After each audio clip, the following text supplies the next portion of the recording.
Flu season in India typically peaks during the monsoon and post-monsoon months, as the combination of cooler weather and high humidity creates the perfect environment for viruses to thrive. Areas with dense populations and crowded conditions further accelerate the spread of infections. The recent data from the State Public Health Laboratory in Tamil Nadu shows that influenza A and B viruses were detected in 75% of respiratory samples collected from flu patients across Chennai and other districts. In today's interview, we will be speaking with Dr. Janani Sankar, Medical Director and Senior Consultant Pediatrician at Kanchi Kamakoti Child's Trust Hospital. With 28 years of experience in General Pediatrics, she will discuss the factors contributing to the recent increase in influenza cases and share strategies for prevention and treatment to help protect you from the virus. Doctor, there's been a significant rise in fever cases across Tamil Nadu, with many testing positive for influenza. Could you please explain what influenza virus is? Yeah, so influenza virus is, predominantly affects the respiratory system, and it's usually seen in the winter season. When the winter season starts, when the climate is a little dry, it's easy for the viruses to get access to the nostrils, and through the nostrils it spreads, and it's usually through close contact, droplet infection. So it easily spreads. That's the reason if one family member has the infection, everyone gets it. And the school going children, if one child has in the school, automatically everyone gets it. So it's a predominant virus infection which predominantly affects the respiratory system, and the other complaints are severe body pain, myalgia, and extreme malaise. They just don't even want to get up, and they just feel terribly weak. And some of them can have some loose stools also. It's just a high-grade fever for 2 to 3 days with a cough, coryza, a cough which troubles them a lot from day 2 or day 3 onwards. Initial first 2 days, it's just feeling really tired, body pain, headache, and high-grade fever. Day 2, day 3, they have a coryza and they have a cough which is troubling them a lot, which makes them come to the hospital. First 2 days they manage, but the third day when they're becoming more ill, they come to the hospital. That is the time they seek medical advice. Doctor, what remedies would you recommend for individuals diagnosed with influenza, or should they consult a doctor immediately? Even if they come to the hospital, it's more of a symptomatic treatment. So patients who are in the house, they can just take paracetamol in the prescribed dose. At least children know they have to be very careful with the dosage, because it is according to the weight of the child. So they can follow the prescription which was given by us during the previous time or so, or they can even call and find out the dose and give it once in 4 to 6 hours, and keep the child hydrated a lot. They will prefer to drink only liquids, because there'll be a total lack of appetite and a bitter taste in the tongue, which will prevent them from taking normal food. So there is nothing wrong in just, if it is a small child, the mother can continue to feed her breastfeeds.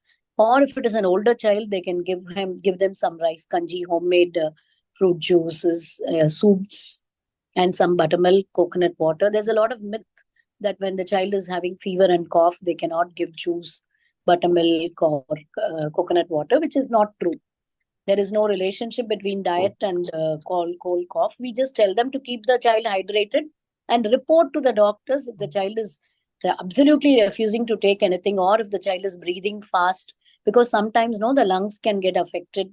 I said it's a respiratory virus, so it can spread to the lower respiratory tract and cause a wheeze or a pneumonia in the lungs. So that is when they have to seek medical advice. Yeah. Otherwise, it's just symptomatic treatment. Even if they come to us, we just give them symptomatic treatment. What are the preventive measures families and individuals can take to avoid contracting influenza? One person is sick, they should try to isolate themselves. They should not come in close contact with older people at home and the smaller children at home. They probably stay a little away from them. If they have a single room, they can isolate themselves. For patients who are staying in a smaller house, they can probably stay away, a little away from these children, or they can follow cough etiquette. They can wear a mask. Now, with COVID in place, everyone is used to the mask culture. So they can even wear a mask. And if they don't cough at the child's face and wear a mask and stay a little away, I think it will definitely help in preventing. and avoid going to crowded places. Yeah, because no, once they go to all this malls and crowded areas where there is not much of ventilation, especially when they go to a theater, movie theater, or they go to a mall where there is absolutely no ventilation, easily it spreads. Are there any specific age groups such as children's, elderly peoples, or individuals with pre-existing health conditions who are more vulnerable to influenza? Older people, definitely people more than 60, 65 years are definitely vulnerable. The other group which is very vulnerable is comorbid conditions. The children who have already asthmatics, already children with juvenile diabetes, children with nephrotic syndrome on steroids, children who are leukemia patients who are on chemotherapy, children with immune deficiency. These are all children where you have to be extremely careful. So if one child at home is having all these problems, the adults, if they fall sick, they have to be very, very careful and stay away. Or even try to take them to the doctor, even if they get a fever of 1 day duration. Yeah. So, doctor, could you please explain about the influenza vaccine? Is taking vaccine is essential in controlling the spread of virus? See, influenza vaccine, the Southern Hemisphere vaccine is the one that is available currently. But actually, Chennai people are supposed to take the Northern Hemisphere vaccine. But whatever vaccine that is available, we can take. Now, what is currently available is the Southern Hemisphere vaccine. It covers influenza A, B. In A, it covers H1N1, H3, N2.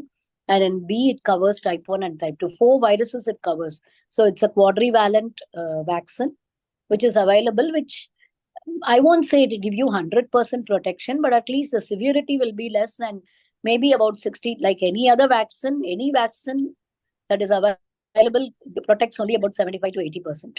So at least no, they get that protection and they get a little more immune to the viruses, and there is some cross protection also. So we always advise children with underlying comorbid conditions to take the vaccine when the season starts around August, September. We ask them to take. But if the parents opt even for the healthy children, you can give. There is nothing wrong. Just before the monsoon sets, and in Chennai, if you ask me, it's around October, September, October. They can take around 6 months. If they are till about 2 years of age, it's 2 doses, 3 months apart. After that, it is 1 dose only. Doctor, what are the key components present in the current year vaccine and how does it differ from the vaccine used last year? No, it's a quadrivalent vaccine all over and it covers influenza A and B. There are 2 types in A and 2 types in B it covers. Doctor, one final question. Are there any different types of influenza virus spreading this year? Different varieties are there. Okay. What they say currently, what is there in India and China, especially in Delhi and other places, they say it's H9N2. Symptoms are the same. Unless you do the nasopharyngeal aspirate and do a subtyping, you will not know. The nasopharyngeal aspirate, if you do a biofire, we call it as a biofire, PCR test just detects the, says influenza A or B. That's all it says. It doesn't say the subtype. Subtype you have to do again. And it doesn't make any difference. Yeah. Thank you. Thank you. Yeah. Thank you so much.